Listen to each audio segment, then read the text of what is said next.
All right, I think we could probably get started. Thanks everyone for joining us. I'll let Duncan do the full intro, but I just wanted to let people know if you have any questions, you can ask them at any point during the session. Just go to the Q&A button at the bottom of Zoom, and you can also upvote people's questions as well. So that's the best place to ask, and then we can always bring you into the room if there's some back and forth, and we'll do questions. We'll address all the questions at the end. And thanks so much for joining us, and over to you, Duncan. Everyone. So yeah, we're here to talk about microgrids and how they can power data centers. I'll just give a little bit of background. We all have probably heard about this enormous energy demand growth coming from data centers, and in the context of the power system in the US not really having grown for about 20 years. Everyone who was alive and working at utilities or ISOs when the utility system was growing is now retired, right? So we're in a very sort of different era than we were for the last 20 years, and we have to adapt quickly. So we want to talk about how microgrids and today's technology for microgrids can play a big role there. And we also are going to frame that in the context of a white paper this group wrote and released just at the end of last year in December. So we wrote this white paper called Fast, Scalable, Clean, and Cheap Enough: How Off-Grid Solar Microgrids Can Power the AI Race. And yeah, this team here, myself, Nan, Zeke, and Kyle came together to figure it out. So maybe before we get started, I will just quickly give each of the co-authors on the white paper a chance to introduce themselves. Why don't we just go left to right? So my name is Duncan Campbell. I work at Scale Microgrids, where my team does techno-economics to figure out what's the right microgrid for a given customer, their location, etc. Nan, why don't you introduce yourself? I'm Nan. I lead Stripe's climate efforts, including an advanced market commitment for carbon removal called Frontier. We mostly focus on carbon removal, and I'll talk a little bit about why we are getting into the microgrid space momentarily. Awesome. Zeke? Hey everyone, Zeke Houseweather here. I'm the climate research lead with Stripe, but also a climate scientist by training and IPCC and U.S. National Climate Assessment Office. Great. Kyle? Hey everyone, my name is Kyle. I lead product at Paces, where we are focused on taking lots of messy geospatial data and data related to interconnection and permitting and increasing the success rate of projects getting to NTP. Cool. All right. Thanks, guys. So we're going to walk through this paper we released. Yeah, back in December. We'll talk about why we dug into this, how we did the analysis, the results of the analysis across, a few different important dimensions. Some things we've learned since then, after a lot of sort of feedback and reactions to this. And then we'll do a sort of a little live math. There's a tool we've built that helps anyone look at the microgrid potential for any large off-grid industrial site anywhere in the US. So we'll do a quick walk through that tool and then we'll take questions. So to kick us off, maybe we'll talk first about the need here and where this whole effort came from. Nan, do you want to take over? Yes. So maybe to start, just for a little bit of context, as I mentioned, Zeke and I and at Stripe, in the context of Frontier, we're mostly thinking about carbon removal.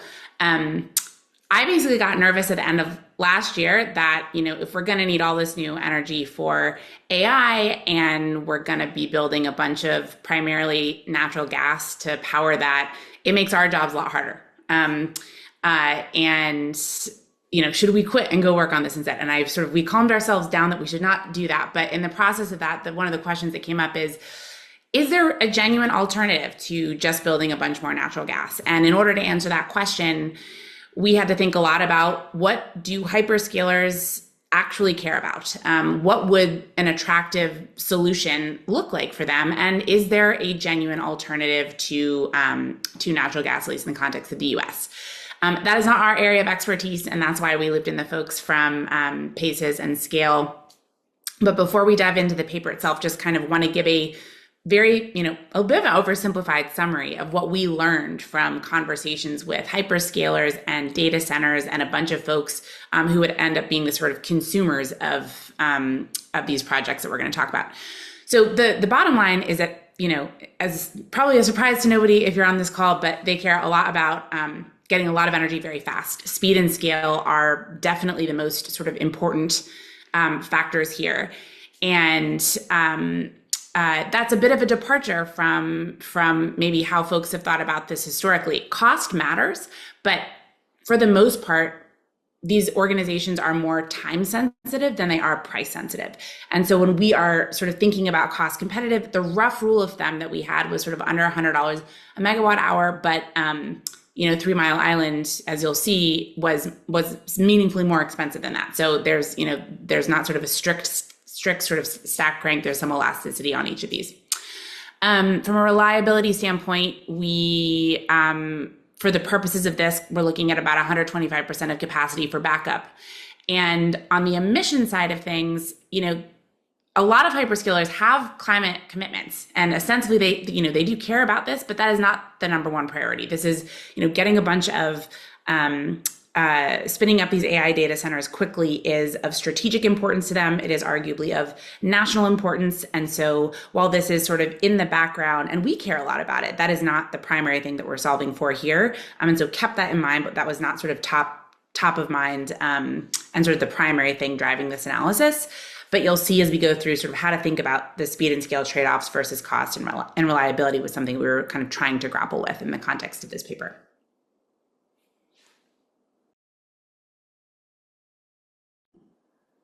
Think over to Duncan or Kyle as we talk about the next pieces. I forgot to unmute myself. Yeah. One sort of funny anecdote I'll just throw in there is when Nan and Zeke first called me just to like brainstorm and talk about this broadly, what could a solution for a data center be? They brought up microgrid, and my initial reaction was no way. There's not a chance. Like not enough land, not enough reliability, this and that. And they sort of knocked through all of my concerns, and for the first time in recorded history, convinced me that a microgrid was a good idea. That doesn't happen often. Yeah, let's get into then how we kind of analyzed against, again, these 5 criteria here. So we came to the view that we wanted to look at how solar, battery, and standby gas generator microgrids at very large scale could compare to our what the status quo, which at the time was really looking like just big gas turbines that run 24/7 powering these data centers. So when we think about this solar battery, smaller, less utilized gas generator type solution, the first thing we think about is speed, right? That was one of the top criteria, if not the top criteria. And here we can just sort of see a comparison across 3 typical approaches, right? One approach would be what most people have used always, which is just connect to the grid. Like I mentioned in the intro, the grid itself is actually having a very difficult time expanding to meet all this growing power demand. It's not something we've done really in a long time, and the institutions that grow the grid are really, frankly, kind of slow to adapt.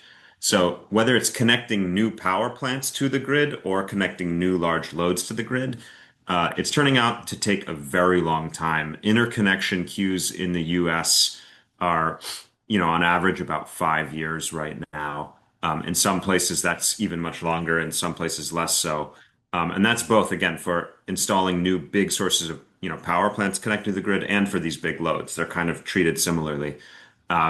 Anecdotally, we've talked to a lot of customers who are getting, timelines from their utility saying we could connect you in 7 years, things like that. So just much too long for their strategic objectives. They want to win the AI race. So that's tough. So the second question about gas turbines has, came up, right? Which was at the time, it seemed like that was going to be the predominant path a lot of folks were considering. And what became challenging there is the gas turbine itself, the equipment, the manufacturing capacity got completely soaked up. And now it takes, at the time we said 3+ years. But it's looking like even longer now. Like you're not going to get a gas turbine until 2030, 2031 at this rate, unless you've already ordered one and have a commitment. So that was sort of the long pole in the tent there. So that could mean, a gas turbine of 3 years, another build time of a year. You're looking at 4 years or more, depending on, gas hookups, et cetera. So then we looked at the solution we were looking at, right, which is solar, battery, and reciprocating gas generators, which are sort of a distinct technology, and I'll get into them.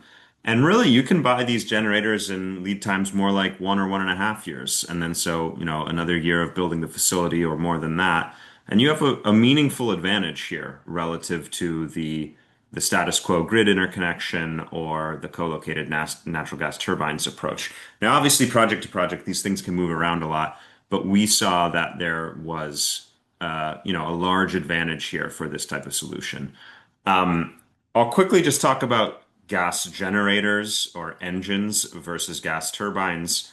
What's interesting about gas generators and why we chose them for this solution is that they are very flexible. They can operate at 100% output, a lot less than that. They can turn off, turn back on.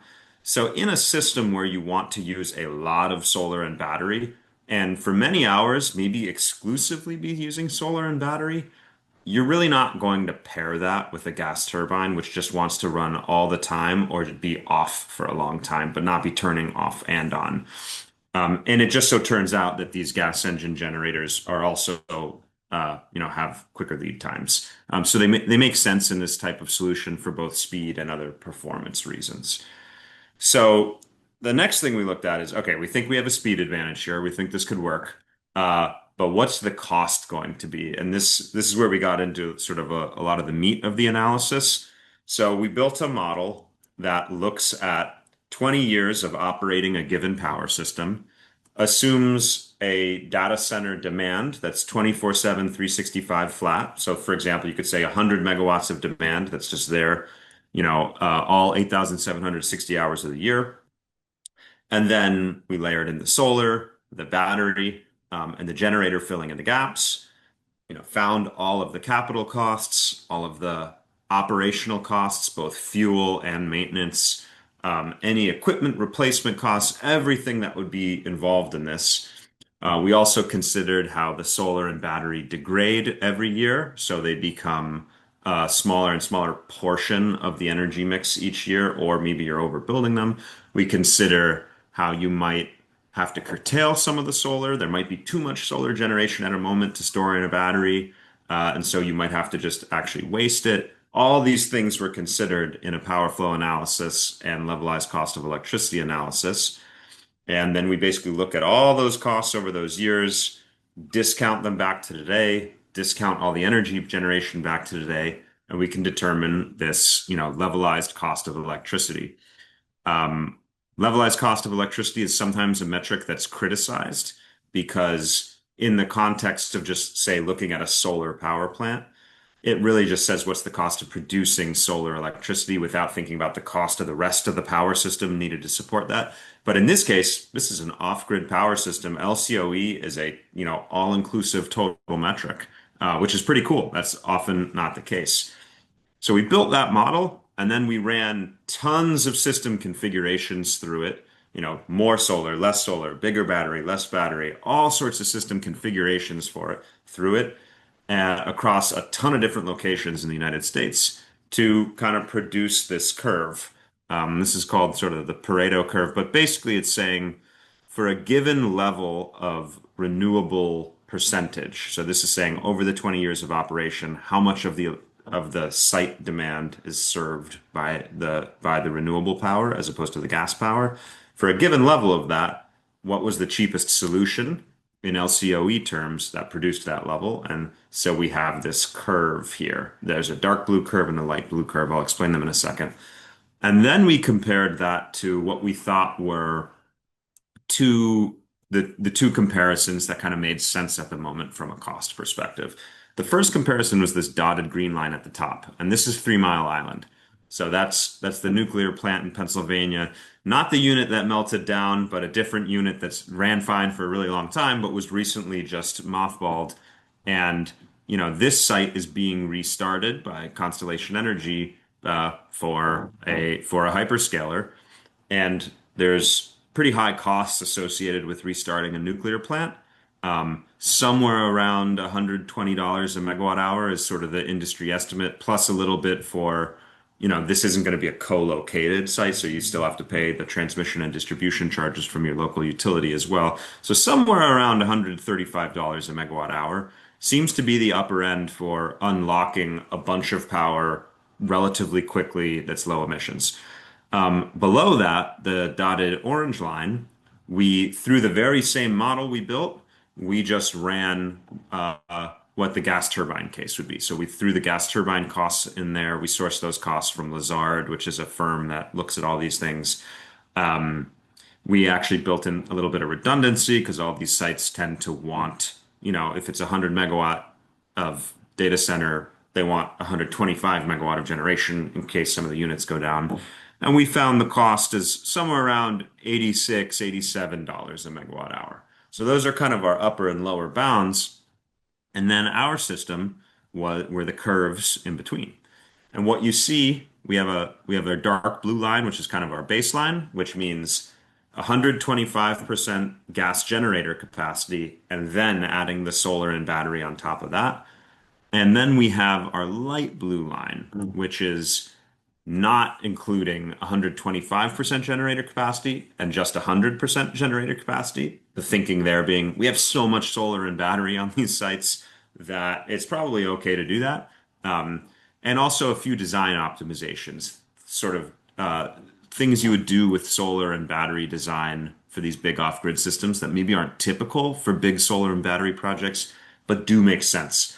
So, things like different tracker designs, DC coupling on the battery, all sorts of stuff like that. And what you find in either case really is that the the lowest cost system for the microgrid is you can see right where the light blue line intersects the dark orange line there is about 45% renewable over 20 years. In year one, that probably means like 55 or 60% renewable.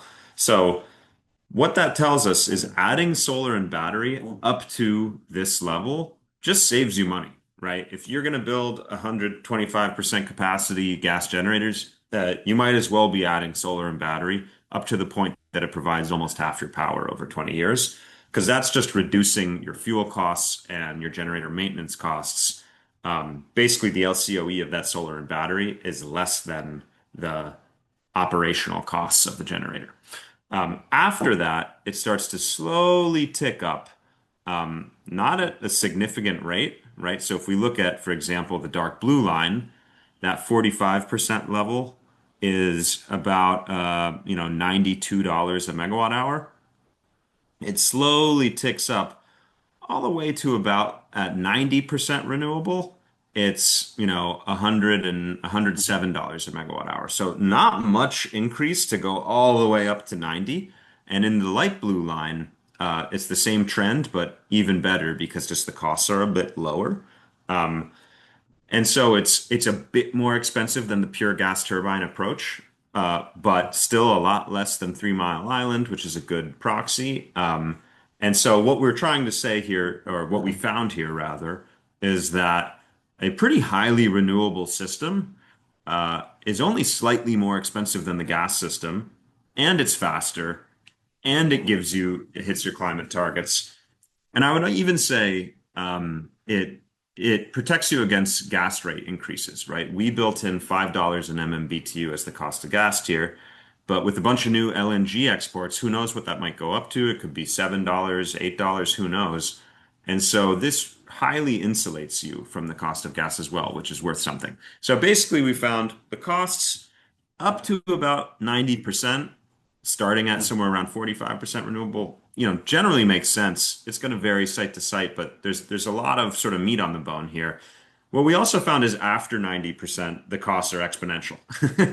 So the amount of solar overbuild you have to do, and still wasting a lot of it, the amount of battery overbuild you have to do just gets really crazy really fast. So after 90%, we found it's not particularly feasible. However, I will just throw out there, a site which would be willing to curtail its operations uh, up to 10%, for example, would be able to address that, for free. Data centers, probably not, but some industrial processes, that might be fine. So next, why don't I bring it over to Kyle, who he and the Paces team figured out, okay, here's what it costs, but how much of this could we actually do in the US? Kyle, why don't you take it away? Cool. Thanks, Duncan. And yeah, as you mentioned, like the key question I think Paces was interested in answering, and one that we're pretty well suited to answer given the data sets that we've got, was like scale. So how many valid sites exist out there where you can actually build these things? And basically, is this a niche solution, or could it really meet the near-term demand for AI compute? So from the beginning, we limited our analysis to the American Southwest, just to limit the sample size, and primarily due to its high land availability and solar irradiance. And so the first step of whittling this vast area down further was calculating how much land do you need to build one of the systems. So we took 3 of Scale's system configurations to reflect different combinations of renewables versus gas, and then we applied a megawatt to acre ratio based on the land requirements of each technology type in the system. So overall, basically, it's pretty intuitive. The higher the renewable percentage, the more land you need to accommodate the solar panels. So we also needed to define what land is technically buildable for this system.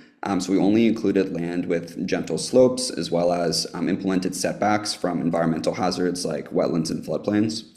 And then finally, we also needed to make sure that each of these candidate sites of at least 100 megawatts of data center capacity were close enough to one another, where it was close enough to one another to basically form a cluster. So ultimately, what we're trying to examine was suitability, not just for one 100 megawatt, 100 megawatt site, but a 500 megawatt training cluster. So which consists of 5 or fewer 100 megawatt sites within 10 miles of one another. So sites within a cluster basically have to be low latency enough to conduct training runs together, hence this like distance requirement and keeping all of these sites close together to form an aggregate cluster that's suitable for a hyperscaler.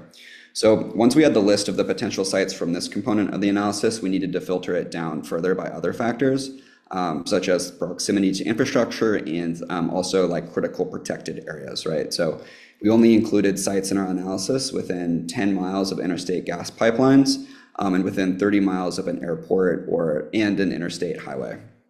Then we also removed samples from protected state and federal lands, as well as conservation easements, or lands that are basically like under contract with local governments to ensure that they're not being repurposed for other uses besides what the current use is. So according to this methodology, we found that there's enough land for over 1,200 gigawatts of data centers under the 90% renewable system configuration that Duncan showed you. So this means that there's even more capacity available if you select the configurations with lower renewables percentages and therefore lower land footprints. So as you can see from the image, most of this land is privately owned in West Texas due to gas pipeline density. And in the paper, we show like the full breakdown of land type by state, as well as a sample site design to give you a sense for what like one of these projects actually would look like. And so in the image here, you do see like all of the viable land right there in green. And then you can also clearly see that it's like clustered around the gas pipelines and predominantly located in Texas. But another key aspect here is those like the circular shapes around the green that you see. That's like primarily like the airport constraint as well. So basically we wanted to ensure that these sites were not out in the absolute middle of nowhere, but had the basically infrastructure capacity to ensure that workers could come to the site to build the site and maintain it over time. So although the analysis was like pretty high level and the real number of like perfectly valid sites is smaller because you have to account for landowner interest and willingness to negotiate on either, a lease or a land purchase, and there's additional deep de-risking work like required to ensure that the sites are viable. It's a very defensible starting point, and it basically reinforced our optimism that this is like a real solution to the core problem, that Nan outlined at the start of the paper. Yeah, and I mean, just for context, right, 1,200 gigawatts of technical viability is a lot. That's 1.2 terawatts. I mean, the largest AI data centers being proposed right now are about 1 gigawatt, which a few years ago was one unheard of, and this would be, 1,200 of them. So it's an extremely scalable approach. Kyle, a quick question I have for you. If we thought about this for industrial electricity use broadly, not just gigantic data centers, but maybe just a 10 megawatt, 20 megawatt factory that wants to use this strategy, because they'll face all the same challenges the data centers are facing with the interconnection and things like that. Would you expect the amount of green land to grow because the smaller requirement implied by that and not needing to be a cluster of sites? I would say so. I think it depends on like some other, like kind of the preferences of like the devil's in the details of how the load would actually be utilized. Like one important thing that we did not include in this analysis was water access, because basically through our conversations with a lot of the data center developers and operators, it's kind of the water requirements are up in the air a bit in terms of whether, with other technologies for cooling, like liquid immersion cooling or other stuff, there's ways to get around the water requirement. If you're only using, basically only using water for cooling, there are other opportunities available to design the data center. So we basically didn't want to make any presumptions about the design of the data center and therefore excluded water. And I'd say like, factories and other kind of industrial use cases, they're typically pretty water dependent. And so, depending on how it's used, I would expect it to shrink slightly. But again, it's a very difficult, water access is a fairly difficult data set to get. But yeah, it's a great question. I basically would think we have a lot of different data sets to incorporate to whittle down for specific use cases. So it kind of depends on like the specific like large load developers' appetite for which types of risk they're most likely to take on. Cool. Awesome. Thanks. So the answer is it depends, which is what a good analyst always says. Awesome. All right. So then, the last question we sought to answer is what's the emissions impact of all of this? And luckily we had a climate scientist on the team. So Zeke, do you want to talk about this a little bit? Sure. So as Nan mentioned up front, hyperscalers today are primarily focused on speed and scale. But at the same time, many of these are the companies that have the most ambitious net zero commitments and, at least seem to be largely sticking to them. And so there does seem to be a willingness to pay a premium to reduce emissions. And so we looked at what would the emissions impact be of these different data center designs. Specifically, we looked at sort of a minimum cost baseline scenario, which was 44% renewables and 56% gas. A sort of intermediate scenario that's about 82% renewables and 18% gas. And again, this is percent of annual or lifetime hours for each. And then finally, what we sort of used as the primary case, which was a 90% renewable, 10% gas scenario, which again is sort of picking the point right before you get an inflection of cost, dealing with the sort of combination of periods that have relatively low sun and where storage costs would blow up if you try to get too much above 90% renewables. And we broadly found that a 500 megawatt data center cluster operating with 100% gas would emit about 2.2 million tons of CO2 per year. If you were to design a 90% renewable 10% gas case, and this is including the embodied emissions associated with building solar and storage, which is not negligible, would be about 0.3 million tons of CO2 per year. So you're getting a savings of about 1.9 million tons of CO2 per year for a large hyperscaler data center if you're using a off-grid solar and storage strategy. And this ends up equating to roughly $50 per ton of CO2 reduced, which is highly competitive with the other mitigation strategies that these companies are looking at in their portfolio, and certainly cheaper than most carbon removal approaches that Nan and I work on the Frontier side. Zeke, I can't remember. Did we look at if you take this for a single data center and assume, some projected number of data centers being built, do we have like a sense of like the total potential impact? Or I don't remember Yeah, if so it's actually on the slide here, but so it's highly dependent oh, on the size of future data center buildouts, and the range in the literature is pretty enormous, from sort of 30 to 40 gigawatts on the low end to something like 300 gigawatts on the high end. But broadly speaking, this could probably save anywhere between half a gigaton and over 4 gigatons of CO2 by 2030, which is a pretty significant chunk of emissions. and if we find AGI, it actually built terawatts of compute. we could maybe get into the tens of gigatons if we're lucky. Yeah. Yeah. Cool. Awesome. Awesome. Thanks, Zeke. Um, Great. Well, that's pretty much the white paper. I wanted to reserve just a little section here for what have we learned since. So since we released this in December, I think as individuals and as a group, we've gotten like tons of feedback from all sorts of folks, hyperscalers, financiers, technology providers, utilities. It's been really interesting. So I wanted to just open it up to the group to throw in anything we've learned since that might make the white paper, slightly dated. I mean, I'll throw in one thing just to start. It seems like gas turbines are actually less available and more expensive than we thought. The most recent build costs for gas turbine power plants are anywhere between, $2,000 a kilowatt and $2,600 a kilowatt. Or these are projected rather for the ones that are being built right now, which is higher than we expected. And also, the availability of them is lower than we expected. As I said earlier, you really can't get a gas turbine unless you either ordered one already or like find some used one somewhere any earlier than 2030. So that's interesting to me. With that said, we've learned some other things too, such as there's more tariffs on solar and batteries, which change some of the costs a little bit. And supply chains have tightened there. So there's some sort of headwinds and tailwinds for the case we made. Anybody else in the group have anything we've learned since we released the white paper you wanted to call out? I think one interesting note is that there's been a fair bit of work on how you might be able to use existing grid capacity if you could relax the assumption of 100% uptime. So we were fairly conservative in our modeling that we wanted to make sure these data centers were operating 24/7. If you're willing to accept a little bit more downtime, you could potentially use some underutilized resources on the grid.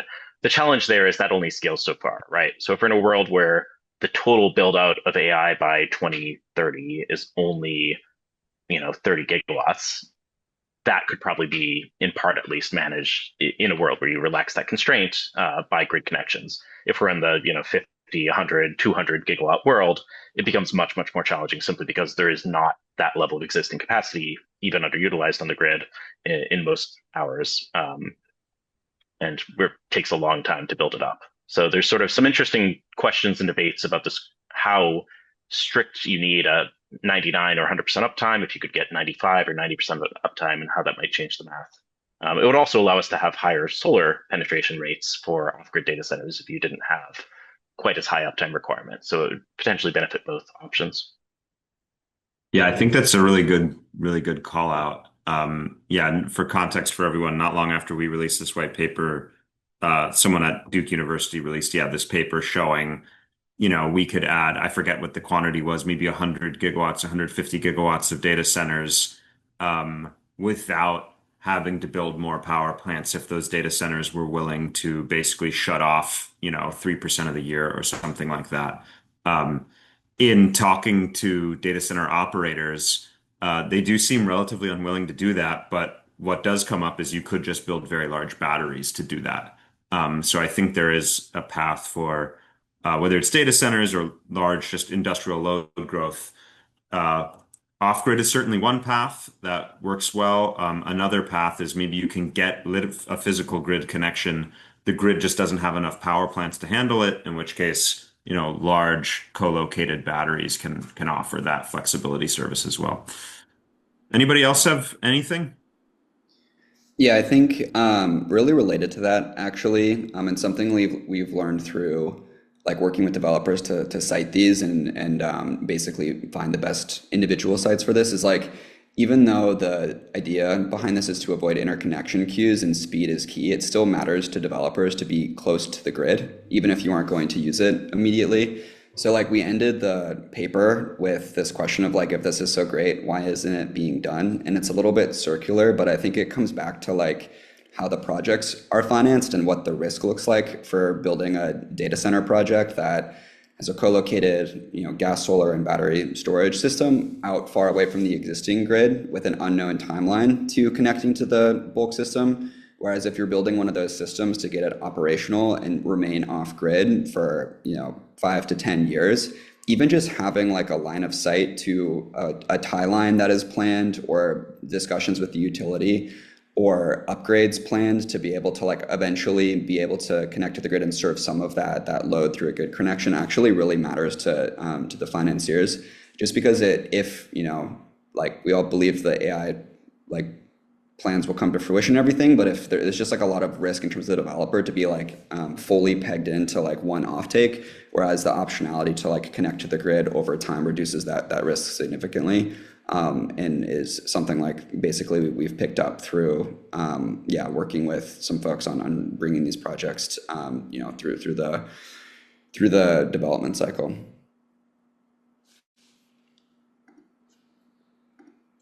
Cool. Well, if there aren't any other ads, I think we could jump to a little quick demonstration here. So let me just switch my screen. Give me a moment. But yeah, like I said earlier, we built out a little calculator where, while it doesn't necessarily let you run thousands of sites like we did for our analysis, it lets you run one site, which can be really useful if you're considering, say, building a data center or a factory or something at a given location and want to see, hey, could off-grid work here? So if you go to offgridai.us, which is where our white paper is located, right in front, you'll see a little banner that says, check out our new cost calculator. And that is what I'm about to show you here. So, can everybody see my new screen? I think it's showing up properly. Okay, good. So this is our cost calculator. It basically does everything we just talked about, but just for a given site and a given system configuration. So it'll basically say, we'll start with, what is your demand right here? So in this case, I just put 50 megawatts in because I noticed a lot of people in the attendance list were from general like industrial companies, not just data centers. So maybe we won't put a gigawatt in, we'll put 50 gigawatts in, or 50 megawatts. So what we're basically saying is for a 50 megawatt flat 24/7 load, which with most industrial sites isn't really the case, but here we'll do that. How could we power it? And so a system configuration I came up with just by playing with it a little bit my goal was to get to 50% renewables, was 190 megawatts of solar, 75 megawatts of battery, and 50 megawatts of backup gas engines. Your first thought, here it is in chart form. Your first thought might be, wow, that's a lot of solar and battery relative to the load. And it is, right? Because solar, only generates during the day, and even within the day, it's most pronounced in the middle of the day. If you want to get a large percentage of solar, you need to overbuild and then use battery to charge from that excess solar and use it the rest of the, at night and other points in the day. And of course, we did include in this example backup gas engines just to fill in the gaps, etc. So the next thing you can do in this calculator is pick your location. I picked this is Walton, Kentucky. You could pick any place in America just by zooming in and out and dragging this around. But Walton's just south of Cincinnati. So once you pick your location, and I'll just move it very slightly to ask it to recalculate, you'll see up here it's running, everything grays out for a second, and it recalculates everything. So this is what a sample week of power flow looks like from this site. I'm going to make this full screen just so you can see it. But basically this blue line here is the demand of the site, the electrical demand. You see the solar ramping up and down every day, and as expected, there's a lot of over generation. You can also see that this solar incorporates days where, a cloud goes by, or this day is more sunny than this day, etc. So there's a lot of variability that's incorporated in the analysis. This orange line is the battery. So when it goes below zero, that means it's charging. So here you see it charging from a lot of that excess solar, although not all of it, because if you sort of trace this line, there's a bunch of extra solar. So that means we're curtailing some. So you see the battery charging, and then later in the day, it starts discharging. And then even later in the day, you see the gray line pop up, which is the generator. So, those last handful of hours of the day, even the battery can't, with all that extra solar, can't satisfy. So the generator pops in and you see basically a similar pattern happening every day, but with just slight differences to deal with the solar variability and how much, energy might be in the battery at a given amount of time, given time. So then if you scroll down, the next thing it shows you is your energy mix. So this looks at over the 20-year analysis period, how much energy is served from either solar directly, solar via the battery or the generator. And in this case, we got to just over 50% because that's just kind of what I was targeting when I was playing around and setting up this example. And again, this is over the 20-year project term, so it incorporates the fact that every year your solar panels make a little bit less energy. Every year your battery is able to store a little bit less energy. It accounts for all that stuff. Then we get into the financial section. So that was all the sort of power system analysis. We get into the financial section here. We have a bunch of preloaded defaults, but basically the first thing you can do is put in your capital structure. So this assumes, you're going to use a certain amount of debt. By default, we put 70%, and that debt is going to have a certain interest rate. It's going to have a certain term, and we just make the term equivalent to the project period. But in theory, you could pay back the debt faster, but usually project finance is over, some long period of time. Then you're going to finance the remaining with equity, which is usually more expensive than debt. And there's also an investment tax credit for the solar and battery, although you could eliminate that if you want. And we actually in the white paper ran some scenarios where we eliminate that. And there's also just corporate tax rates. We also have a depreciation schedule here that's editable as well. So that's the capital structure. We have various CapEx costs. So in the solar section, what do modules cost? Inverters, the balance of system, the labor, the racking, and that's per watt. For batteries per kilowatt hour is typically what it's expressed as, and we have the battery units itself, the labor and the balance of system. And then for generators, the generators themselves, the labor, the balance of system. We also have system integration, so switchgear, transformers, etc., and soft costs, things like general conditions for your contractors, permitting and an inspection, overhead for your EPC, all that kind of stuff's in here. Again, all these you can tweak to be representative of what you believe to be true, but these are just kind of standard, industry standard numbers for the time. We also have the operations and maintenance rates. So what's your fuel price? What's your fixed O&M cost for solar, for battery, for generator? What's your generator variable O&M cost? So for every, kilowatt hour you generate, how much cost is there? And this, to be clear, is a sort of amortized number that bakes in the fact that the generators have to be overhauled in, year 7. This kind of levelizes all of that into just a standard variable rate. And then any other fixed O&M costs and soft costs. And also escalators. Every year, all this stuff tends to get more expensive because of inflation, and a fuel escalator as well. And here then you can see the total system CapEx. So this system is $338 million, which is a lot of money. Luckily, there's a lot of debt you can get for these systems. And it shows you sort of the breakdown, right? We have this much solar, this much battery, this much generator, this much, the green is the soft costs and the blue is the system integration. So, switchgear and stuff. There's a little breakdown here you can click to see within each one what the composition is. And then lastly, you have a financial model here. So we took the Lazard LCOE model, put it into code. And so now it just automatically calculates all this stuff. So first it shows you what your solar output and generator output, generator fuel input, and load served is in each year.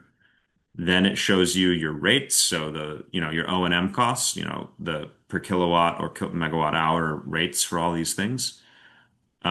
Next, it goes into the earnings, so it calculated what the LCOE is, fixed across every year, revenue, fuel costs, O&M costs, etc., and gets you to EBITDA. Then it incorporates the debt, the interest expenses, payments, etc. Then tax impacts, so depreciation, all that stuff. Then the actual CapEx and financing of it. And then finally your cash flow here. And it solves for the LCOE that actually makes you hit the equity returns that you specified up here in the financial inputs. In this case, it says 11%. And so it finds it's this particular 50% renewable system I found for a site in Kentucky is $113 a megawatt hour, also known as 11.3 cents per kilowatt hour. So yeah, if you want to run your own, you can just go to the calculator and play with this as much as you want. And that calculator link is just right on the homepage of offgridai.us. All right, so that's everything we've got prepared. I guess we could take on some questions. Nicole, I don't know if you've been tracking the questions here. Yeah. Yeah, I can Yeah. feed them to you, and whoever wants to answer can. And I don't know if you have this answer, but this was the most upvoted question from Evan Mack. Who has the paper resonated with most? Could be role types or org types. Put another way, who is investing and acting more confidently as a result of this research? Thanks so much. Amazing work. Well, I could take a quick stab at it.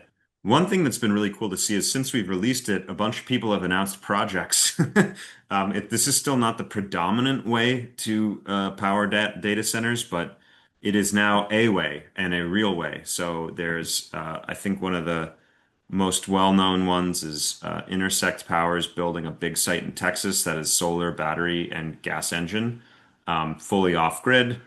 There's some other ones too. I think folks see that OpenAI's site in Texas, while it's actually gas turbine powered because they managed to get their hands on one, is incorporating a bunch of solar for their next site. Otherwise, who's it resonated with? Maybe I'll let some other people, some of the other co-authors answer that one. Has anyone noticed this stuff resonating with anyone in particular? We basically are a bit, most of our work is in a different world. So I think that most of the inbound is probably going, I would guess, to scale and paces. Yeah, I think one that stood out to me at least was the influx of messages from like economic development agencies. So lots of like local towns, counties, state economic development agencies are basically thinking through like what does our tax base look like? What do jobs look like in 10, 20 years given the energy transition? So there was like a particular community that reached out, kind of a remote community in the Southwest that has a coal plant closing by 2030 or 2035. And so they're totally preoccupied with like this, is the majority of revenue coming to our town? A lot of people are employed doing this, and basically like, is this an opportunity for us to keep a lot of that wealth within the community? And so I think like given that particular instance, as well as like other conversations where EDAs are basically like really like honestly pressuring utilities to change siting regulations too for just pure grid connected data centers. A lot of like the can we move faster and can we get these projects built, like surprisingly to me came from like local communities or through at least some of the conversations that I had immediately following the paper, which surprised me. One more I'll just throw out there is, we've gotten a lot of phone calls from data centers who clearly by some of the announced projects are considering this or doing this. Another one is, just solar project developers. A lot of folks out there with solar projects who are finding they're going to be stuck in interconnection queues for years and saying, maybe I could just attract a tenant to come and give them the power directly if I add battery and generator to it. All right, another question I thought was interesting from anonymous attendee was this: the AI load. Oh wait, that's not the right one. Sorry. The other anonymous attendee was yes, the AI load that gets talked about a lot, at least from my experience, is strictly theoretical at this point. I'm curious to understand the benefits of microgrids for these types of loads. Oh, my screen just moved. Where did it go? How do microgrids handle the bursts that generally occur within these types of loads? Was the second half of that question. Thanks. Yeah, I don't know why my screen just moved. So basically, I think this question is asking, there's not a lot of instances of these loads actually being like well documented. This load data is not out there, but what we are seeing is that AI training loads seem to sort of pulse up and down with like really high frequency. And so I think the anonymous attendee is interested in how a microgrid can deal with that. And we've seen the same thing. So one example we've seen of this is the XAI site in Memphis is running on off-grid gas turbines, and they had to install almost name 1-for-1 megawatts of battery storage to deal with this fluctuation in the AI loads, just because their gas turbines were having a really hard time with it. Another recent analysis was for data centers that are grid connected. An analysis was done that found harmonics, like bad harmonics on the grid, tend to be correlated to being near data centers that are doing model training. So that's kind of interesting too. So yeah, I think it's really important if you're going to do an off-grid power system, to dedicate some of your battery to deal with these load fluctuations, which can be really, really severe and change like second to second. But you probably don't need a lot of battery duration for that. We've looked into this a bit at scale, and it's, if you're installing a 4-hour battery to like shift solar around to do what we talked about in this white paper, you need maybe like 15-30 minutes of that tops for dealing with the AI load fluctuations. Another one that was upvoted a bit was, have you talked to project financiers regarding if this is so great, why isn't it happening? Is the conservatism coming more from developers or financiers? So Scale is a financier. We finance all of our projects, and we have relationships with the capital markets to like sort of raise from the banks. So I guess the actual, PF funds. And it's the conservatism is there, but I wouldn't say like that's what's sort of stopping these things. It's largely the conservatism, I would say, is on the demand side. Data centers are used to prioritizing, something like five nines reliability and massively sort of overbuilding their systems and being extremely conservative about how they're operated. So this feels a little out of bounds, you could say. And so only kind of the most sort of innovative or ambitious are pursuing solutions like this, but you are seeing them starting to get deployed. The project finance exists for this stuff. You just have to make sure you're getting paid, right? And there's concern about like stranded asset risk and things like that. So you just need to make sure you have a really good credit-worthy off-taker, which luckily the hyperscalers tend to be, and that you're basically charging a high enough rate to recover your capital in a quick enough time, such that you're not needing to assume some long tail merchant curve or something because you don't have a grid for that. Even though I think likely most of these sites by year 10 probably will grid connect and just start, selling excess power and things like that as the grid becomes available. Another one, can other clean technologies like wind, geothermal, etc., add any benefit that makes their addition worth it? On a sort of longer term basis, there is a lot of excitement about clean firm generation. The challenge is with things like geothermal and advanced nuclear, we're really not going to see large amounts of these technologies online until late 2020s, early 2030s at the earliest. And so I'm personally pretty bullish about these playing a big role in future projects, and we see a lot of big deals being announced by hyperscalers for things like advanced nuclear and geothermal. But if speed and scale are the priority right now, it's simply not that viable. On the wind side, if you are grid connected, wind can be really useful in balancing out solar because often it's windier at night, sunnier during the day. You need less battery storage, less gas. But again, you just run into the problem of needing a grid interconnection. And right now, those interconnections are pretty delayed in many places. I have heard like some of these big Texas off-grid projects do claim they'll be incorporating wind. I don't know to what extent that's like actually happening or not. You could imagine like co-located solar and wind in Texas. It's not my area, but Yeah, perhaps, yeah. I think you do run into some logistics constraints just because wind requires such a bigger land footprint, and there's problematic laws about running private transmission lines across land that's not owned by a single landowner. So it gets operationally complex if you're thinking like a 500 megawatt facility across multiple areas being powered by wind and solar. But it certainly could be doable in some cases. Great. Another, Yeah, go for it, oh, Duncan. I was going to say another question I see is from Marios. Are the LCOE numbers shown in the cost curve inclusive of federal state incentives like ITC or PTC? Or are they modeled on unsubsidized basis? So the charts we showed you include the federal incentives. They don't include any state incentives, but federal. So ITC in this case. We didn't use the PTC, just the ITC. In the actual white paper, we do include an additional scenario where we remove basically all distortions. So we remove both the federal ITC, but we also remove all tariffs, and we also include slightly lower installation costs that would be associated with like a much better permitting regime. We called this our abundance scenario.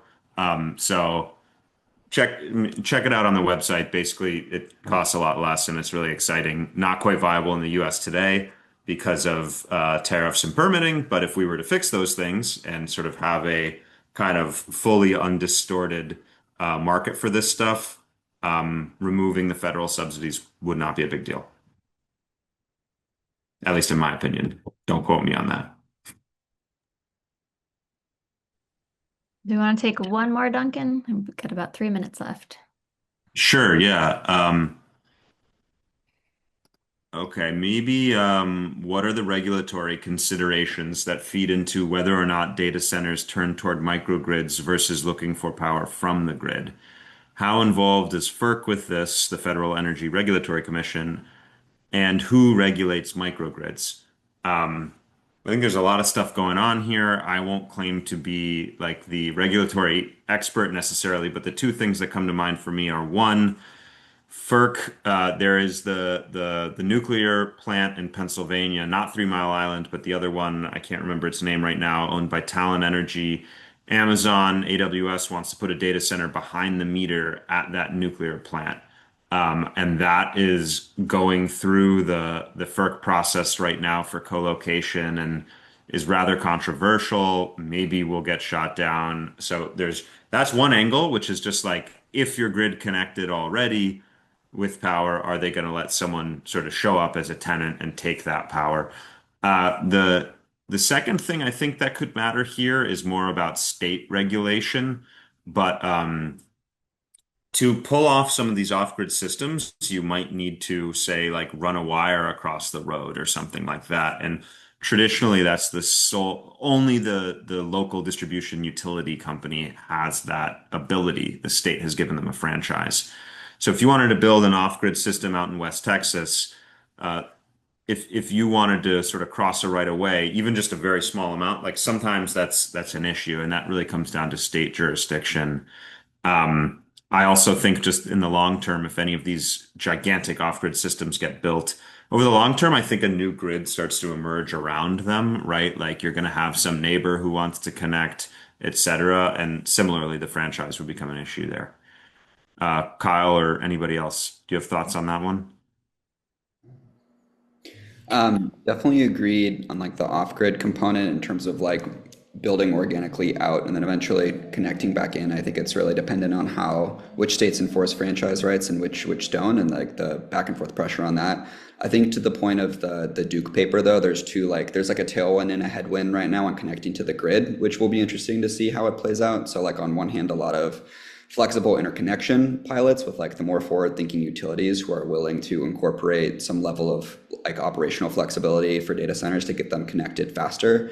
But at the same time, we're also seeing like as all the queues are spammed and inundated with large load applications, they're starting to raise the barriers to entry to get into the queue for a data center to connect to a utility. Like I believe in ERCOT, it's being bumped from like a utility level to ERCOT is now doing additional studies and additional fees on top of that. So really like studying large loads more intently and everything. So it kind of depends, I think, too, on like disconnecting to the grid. Do the state level policy initiatives lead to more flexible interconnection for data centers, or does it continue to like drag the timelines to increase the pressure for more off-grid based solutions. So I think that's going to be something that'll be interesting to see play out state by state.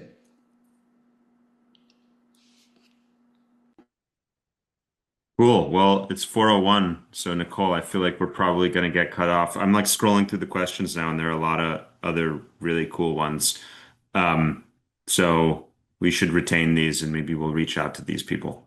Yeah, definitely. And this was recorded, so we'll send around a copy of that recording. If we can answer any of these questions and send those around too in any sort of organized fashion, we'll get that figured out and send it out. And thank you so much to our panelists and everyone for joining us. Hope everyone has a good day. Thanks Thank all. you. Cool. Thanks, everybody. This was fun.